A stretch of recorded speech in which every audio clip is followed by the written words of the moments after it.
Hi everyone, in front of me I've got Huawei Matepad Paper, and let me share with you how to show battery percentage on the status bar in this device.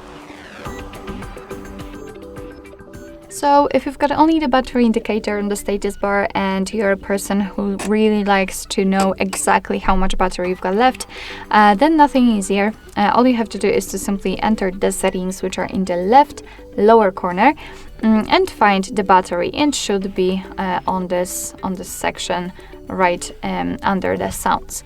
So let's enter the battery, and of course that was my kind of misclick. So let's tap on the battery.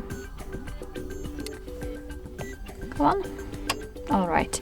And right now on the right section, we've got the second option, battery percentage. After tapping on it, you can see that we've got three different options. We've got do not show, which of course means that we've got only the battery indicator.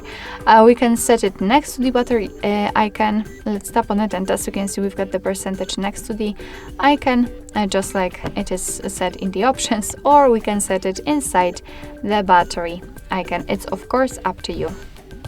So basically that's all. This is how to show battery percentage on the status bar in your Huawei Matepad Paper. Thank you so much for watching. I hope that this video was helpful, and if it was, please hit the subscribe button and leave the thumbs up.